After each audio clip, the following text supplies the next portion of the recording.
अनुराग जी, सबसे पहले और बड़ा सवाल आपसे यही है कि आज जो प्रेस कॉन्फ्रेंस हुई, जिस तरीके से आपने समाजवादी पार्टी पर आरोप लगाए, उसमें सीधा आरोप आप पर यह लगा, वो भी समाजवादी पार्टी की तरफ से, कि आप लोगों को कॉन्फिडेंस अपने विकास कार्य पर नहीं है और इसीलिए ये अब्बा जान, भाई जान, चुप है जुबान।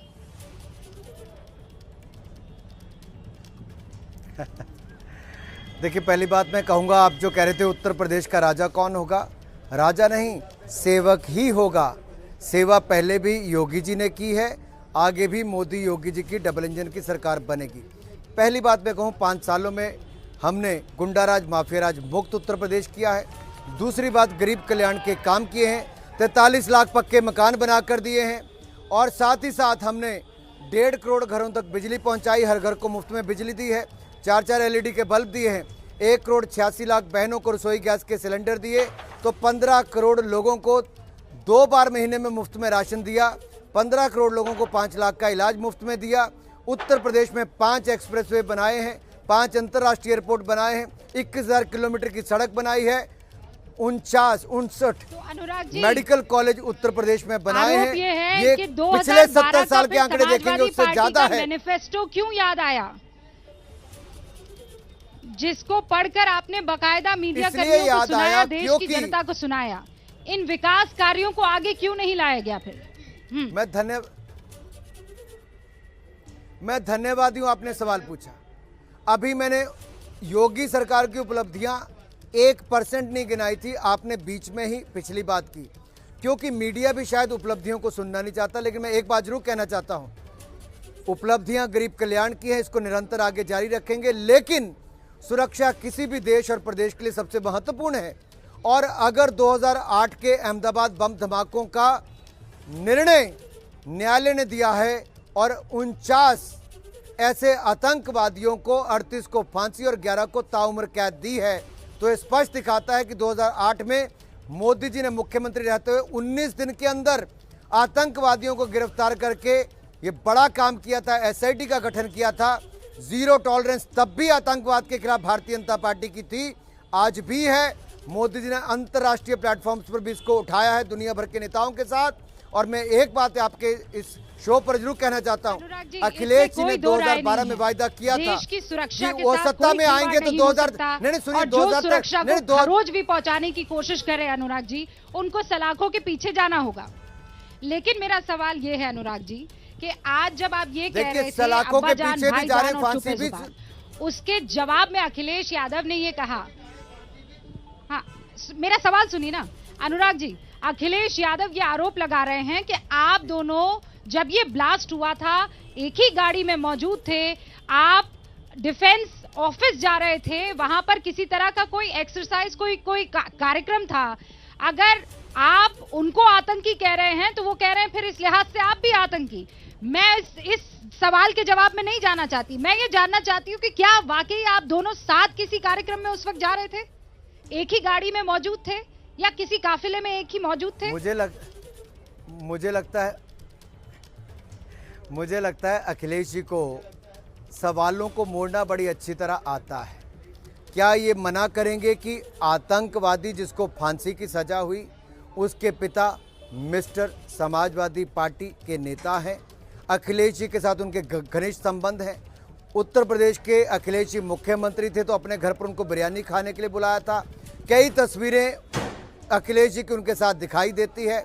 परिवार के संबंध आतंकी के अखिलेश जी की पार्टी के साथ हैं, उनके लिए प्रचार ये करते हैं। और अखिलेश जी ने 2013 में आतंकवादियों के खिलाफ मुकदमे वापस लेने की जो शुरुआत की थी, डबल बेंच ने, हाई कोर्ट ने कहा था कि आज तुम मुकदमे लेने की बात करते हो, कल पद्म भूषण देने की बात करोगे।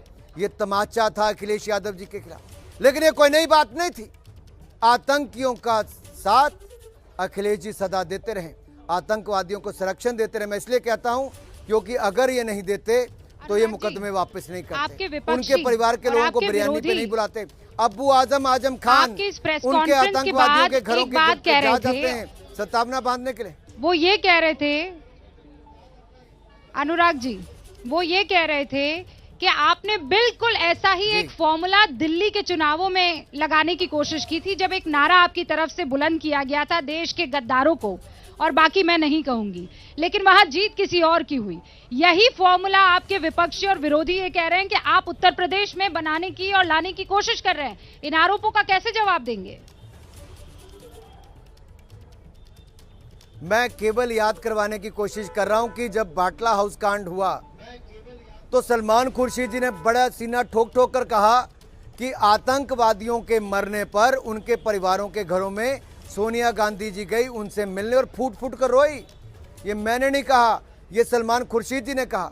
ये आतंकवादियों के मुकदमे वापस करने का काम मैंने नहीं, ये अखिलेश यादव जी ने करने का काम किया है और उनके ही परिवार के नेता लोगों को अपनी पार्टी में नेता बनाने का काम किया है।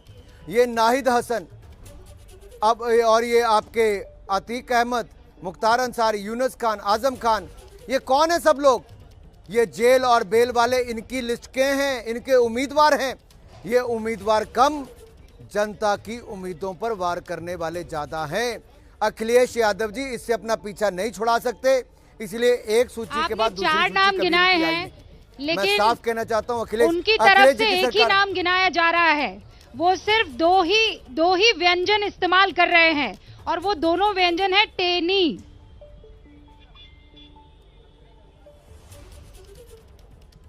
देखिए, मुझे लगता है इसका आतंकवाद से दूर दूर तक कोई लेना देना नहीं है। क्या आरोप है उसके ऊपर? कोई आरोप ऐसे नहीं है जो आतंकवाद के साथ हो, किसी बम ब्लास्ट के साथ हो। मैं साफ तौर पर कहना चाहता हूं, बड़ी गंभीरता के साथ कहना चाहता हूं, अगर अखिलेश यादव जी थोड़ा सा भी सपना मन में लगाकर बैठे हैं कि उत्तर प्रदेश का मुख्यमंत्री बनना चाहते हैं तो इस बात का स्पष्ट जवाब देना होगा। अखिलेश यादव ने 2013 में आतंकवादियों के मुकदमे वापस क्यों लिए? आतंकवादी के परिवार और पिता को बिरयानी खाने के लिए अपने घर पर क्यों बुलाया? आतंकवादियों का संरक्षण क्यों किया? और अखिलेश यादव जी से मेरा एक सवाल और भी है कि आतंकी अब्बूजान, समाजवादी भाईजान क्यों है अखिलेश जी की बंद जुबान? क्यों है बंद? और मैं एक बात और कराऊं, 2008 की अगर वो बात करते हैं तो मैं बड़ा स्पष्ट कहना चाहता हूं, अनुराग जी, मैं सचिन पायलट, आपने कुछ सवाल पूछे हम दोनों हैं और मैं उम्मीद टेरिटोरियल करती हूँ आर्मी कि में अखिलेश यादव इन कमीशन्ड तमाम ऑफिसर हैं। सवालों का जवाब दे, क्योंकि लखनऊ की जनता से वादा है कि उनके बीच में यहाँ पहुंचकर उनके मुद्दों पर चर्चा होगी। लेकिन आज का ये मुद्दा भी बहुत अहम था। मैं प्रधानमंत्री नरेंद्र मोदी के भाषण में उस 2 लाइन का जिक्र वापस करना चाहूंगी और आपसे इस पर सवाल पूछूंगी। उन्होंने भी इन्हीं दंगों की याद दिलाई, इन्हीं ब्लास्ट की याद दिलाई और ये कहा कि साइकिल में एक टाइम पर बॉम्ब जो है वो प्लान किए जाते थे।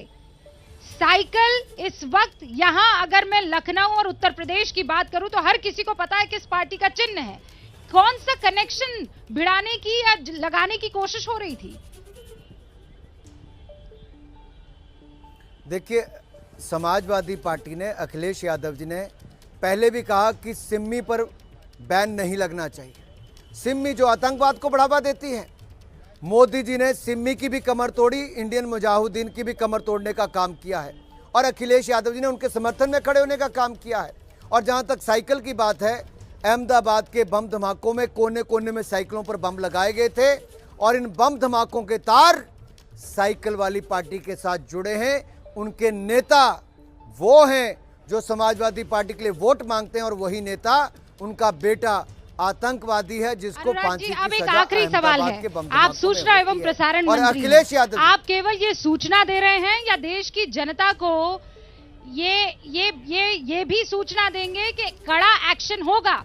क्योंकि ये सिर्फ अगर चुनावी बयानबाजी है तो फिर देश की सुरक्षा को लेकर ये सिर्फ और सिर्फ ढकोसला साबित हो जाएगा। ये महज सूचना आप दे रहे हैं कि आतंकियों के साथ कनेक्शन है, या आप लोग तैयार है किसी तरह का कोई एक्शन लेने के लिए अगर इसमें कोई भी वजन है तो?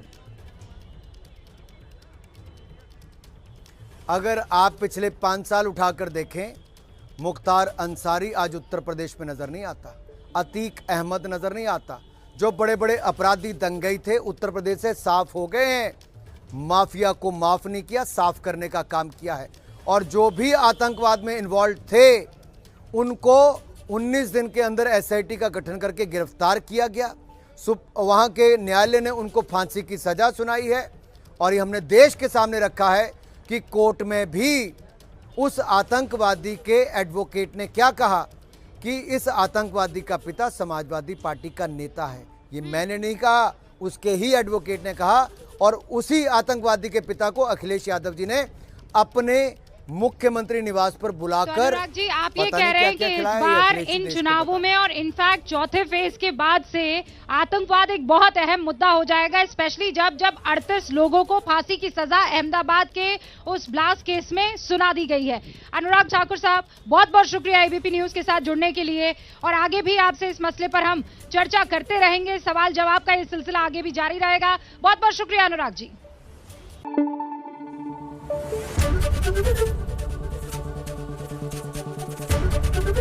एबीपी न्यूज आपको रखे आगे।